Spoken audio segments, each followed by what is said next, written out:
Bonjour Monsieur Robert Foppa, vous êtes président de l'Association internationale Culture sans frontières, éducateur spécialisé et délégué Île-de-France pour la Fédération française des clubs pour l'UNESCO.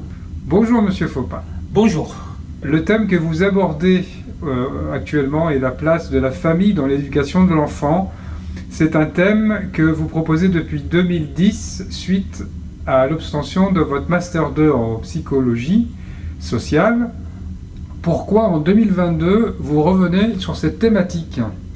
En effet, depuis 2010, quand j'ai eu mon Master 2 en psychologie sociale à Paris 8, j'avais donc proposé, à la suite de mes recherches, ce thème, la place de la famille dans l'éducation de l'enfant.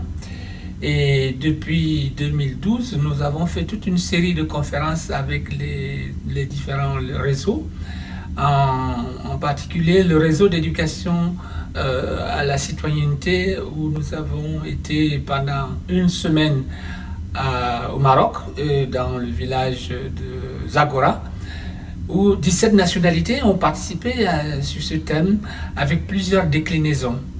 Et toujours en 2012, il y a une association africaine, beaucoup plus camerounaise, dénommée Association culturelle Bamboutos de France, qui avait travaillé sur ce thème-là aussi. Et toujours suite aux différents débats que nous avons eu à mener sur ce thème, nous avons, avec ma collègue Peggy et le professeur Camden Pierre, qui est géographe, qui enseigne à l'université de Poitiers, à l'université de Tchang au Cameroun, on avait toujours abordé cette question. Et puis, ma foi, en tant qu'éducateur spécialisé, comme vous l'avez dit, en tant que délégué régional de la Fédération française des clubs de l'UNESCO, et en tant que président de l'Association internationale Culture sans frontières, voilà beaucoup de casquettes. Étant tolérant, n'est-ce pas, par rapport à l'évolution sociétale et à l'évolution des familles, puisque aujourd'hui, avec tous les débats autour, n'est-ce pas, de la notion de famille, où un homme peut avoir une famille, enfant, sans être besoin d'être marié ou autre, de la même manière pour la femme, où aujourd'hui il n'y a plus homme et femme, il y a le genre, comme vous l'entendez. Alors il était important pour nous, et pour moi particulièrement, d'inviter tout le monde à revisiter nos fondamentaux. Sur deux registres, histoire de vie et le parcours de vie. Parce que c'est autour de ces deux notions que nous arrivions à savoir, n'est-ce pas, qui nous sommes, d'où nous venons et où nous allons. Et pour moi particulièrement, la notion de famille est une notion importante.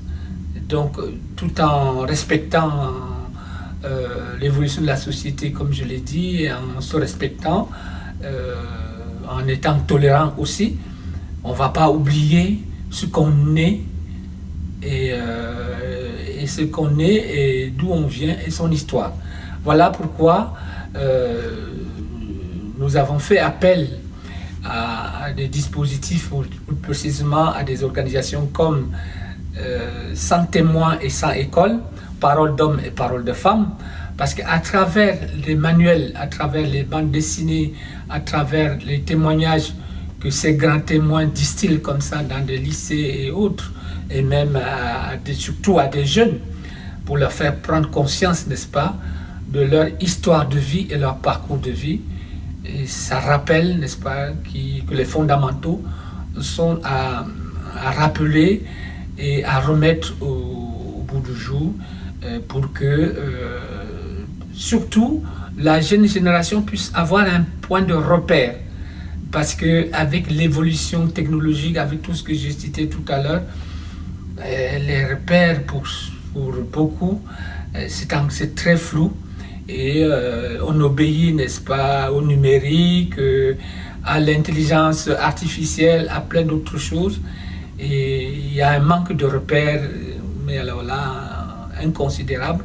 Et moi, pour ma part, il est important de rappeler à tout un chacun de faire une pause pour justement revisiter, comme je l'ai dit, nos fondamentaux. Voilà la raison d'être de mettre encore ce thème à la réflexion et aux échanges d'expériences et de compétences. Et qu'attendez-vous à l'issue de ces échanges avec les grands témoins, les professeurs d'éducation spécialisée et le grand public?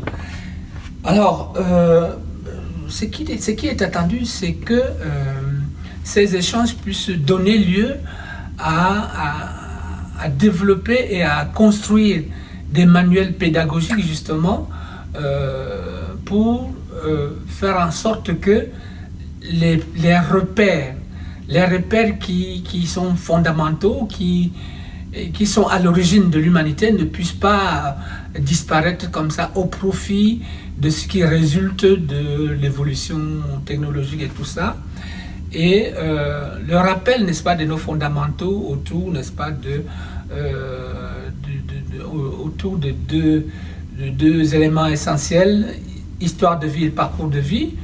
Et les grands témoins sont ces personnes, ces hommes et des femmes qui distillent, n'est-ce pas, leur expérience de vie autour, n'est-ce pas, de leur vécu, autour de leur vécu à partir des noms qu'eux ils portent, d'où ils viennent, pour justement rappeler à toute la jeunesse que certes il faut suivre l'évolution sociétale, mais il ne faut pas oublier d'où on vient, que l'histoire des parents fait partie aussi de votre propre histoire, et que dans ce rappel fondamental,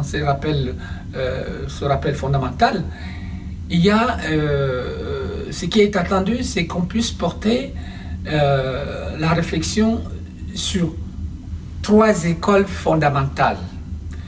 En tout cas, pour celle que c'est celle qui fait de nous, chacun de nous, surtout nous autres qui venons, n'est-ce pas, des cultures différentes. Je ne sais pas si ça se partage au niveau, n'est-ce pas, d'autres cultures. Par exemple, en Afrique, il y a 3 écoles fondamentales autour desquelles la personnalité se forme. La première école, c'est l'école de la vie. L'école de la vie, tu ne l'as nulle part qu'à l'intérieur de la famille. L'école de la vie, c'est même pas dispensé, c'est avec le père et la mère. Parce que c'est le père et la mère qui incarnent l'autorité spirituelle et morale. Et on nous enseigne, et puis il y a un élément essentiel qu'on nous dira tout au long de notre vie: honore ton père et ta mère. Ça, c'est l'école de la vie. C'est la première école. La 3e école, c'est l'école de savoir. Tu sais qui tu es. Et ce savoir, tu ne l'as qu'à la maison. Ce n'est pas ailleurs. C'est l'école de savoir. Et la 3e école, c'est l'école de la connaissance, ou plus précisément, si on le souhaite, l'école de l'apprentissage. Cette 3e école vient pas valider, mais consolider les 2 premières écoles. Les 2 premières écoles sont des écoles, pour moi, les écoles fondamentales.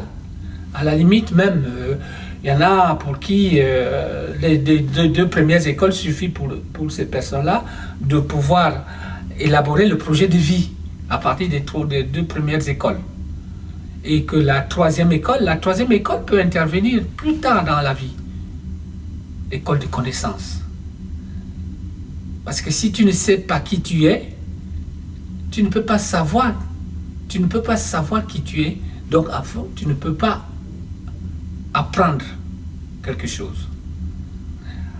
Alors, c'est vrai que ceci s'articule autour de ce qui est attendu à l'issue de cette conférence, mais c'est juste de la réflexion qui est souhaitable que ça soit menée pour qu'au sortir de cette 10e édition sur le thème « La place de la famille dans l'éducation de l'enfant », que le travail qui va être consigné, soit sous forme de vidéo, soit sous forme de compte-rendu, soit sous forme de manuel pédagogique, qu'à l'intérieur de ce travail-là, dans ce travail, qu'on retrouve des éléments qui nous permettent de pouvoir consolider, travailler davantage sur chacun de nous, sur nous-mêmes, et puis faire l'autocritique de re-questionner nos fondamentaux pour savoir que, pas que la vie est un éternel recommencement, mais la vie, c'est un tout. C'est un tout, et ce tout-là est appelé à être régulièrement revisité pour que l'homme cesse d'être esclave de lui-même. Merci. AICSF, l'Association internationale culturelle sans frontières, est membre de la Fédération française des clubs pour l'UNESCO.